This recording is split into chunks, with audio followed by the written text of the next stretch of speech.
Hi friends, ఇలాంటి cloth ఉన్న శారీస్కి బ్లౌజ్ పీసెస్ చిన్నగా వస్తుంటాయి కదా. పెద్ద సైజ్ బ్లౌజెస్కి ఈ క్లాత్ అనేది సరిపోకుండా ఉంటుంది.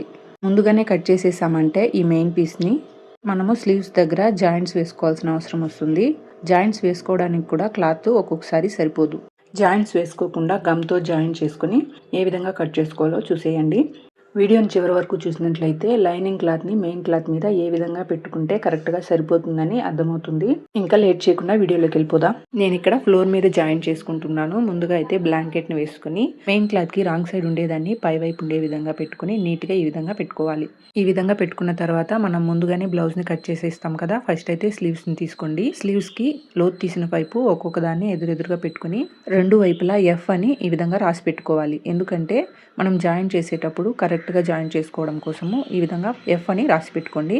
నెక్స్ట్ ఇంకొక స్లీవ్ని ఈ చివరి లాస్ట్లో అయితే సెట్ చేసుకోవాలి. మనం రాసిన ఎఫ్ అనేది పై వైపు ఉండే విధంగానే చూసుకోవాలి. మనం రాయకపోయామనుకోండి, ఒకవేళ ఈ విధంగా అయితే పెట్టి జాయిన్ చేసేస్తాం తెలియకుండా. ఇలా జాయిన్ చేసేసామంటే రెండు స్లీవ్స్ ఒకే వైపు వచ్చే విధంగా అయిపోతుంది. అందుకే మనము ఈ విధంగా రాసుకున్నామంటే కరెక్ట్గా జాయిన్ చేసుకోవచ్చు. ఇప్పుడు బ్యాక్ పార్ట్ని తీసుకొని నీట్గా ఇటు సైడ్ సెట్ చేసుకోవాలి. ఒకవేళ మీ దగ్గర ఉన్న క్లాత్ ఈ క్లాత్ కంటే చిన్నదిగా ఉన్నట్లయితే స్లీవ్స్ని ఒక సైడ్ జాయిన్ చేసుకునే విధంగా అయితే సెట్ చేసుకోండి. ఇప్పుడు నేను పెట్టాను కదా, దాన్ని అటు సైడ్ కొద్దిగా లాక్కున్నారంటే ఒకే వైపు జాయింట్ పడుతుంది. ఇప్పుడు ఫ్రంట్ పార్ట్ని తీసుకోండి.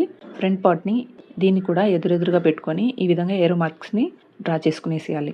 ఈ విధంగా పైన కనిపించే విధంగా డ్రా చేసుకోండి.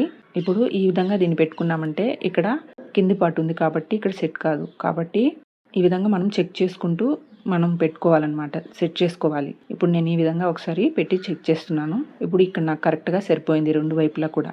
ఇక్కడ చూడండి, ఆర్మ్ హోల్ రెండు కూడా ఎదురెదురుగా వచ్చే విధంగా పెట్టుకున్నాను. పెట్టుకుంటే నెక్ రెండు కూడా ఎదురుగా ఉండాలి, లేకపోతే ఈ విధంగా ఆర్మ్ హోల్ రెండు ఎదురుగా ఉండే విధంగా సెట్ చేసుకోవాలి. అందుకనే ఏరో మార్క్ దీనికి కూడా డ్రా చేసుకున్నాను. రెండు కూడా పై వైపే ఉంది కదా, కన్ఫ్యూజన్ అవ్వకుండా ఉంటుంది ఈ విధంగా డ్రా చేసుకోవడం వల్ల. ఒకవేళ మనము మార్చి సెట్ చేసినా కూడా జాయిన్ చేసేటప్పుడు ఏరో మార్కు కనపడాలి అని గుర్తు రావాలి. అందుకే స్లీవ్స్ని ఫ్రంట్ పార్ట్ని సెట్ చేసుకునే ముందు నేను చెప్పిన విధంగా డ్రా చేసుకోండి.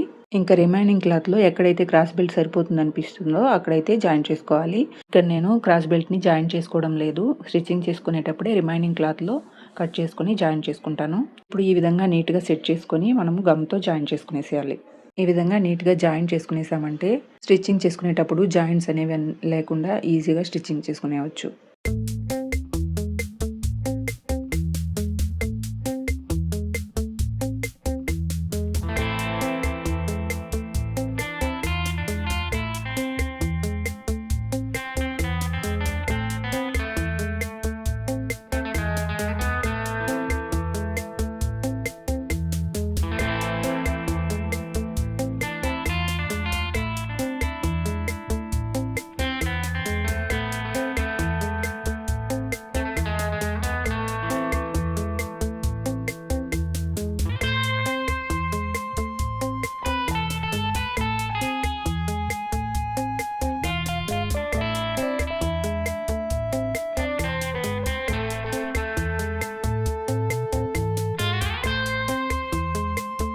ఇక్కడ అలానే ఒక 5 మినిట్స్ వదిలేసేయండి. నేనైతే ఇక్కడ ఐరన్ చేయను, అలానే 5 మినిట్స్ వదిలేసి తర్వాత ఇది ఎలా ఉందో అలా కట్ చేసేస్తాను.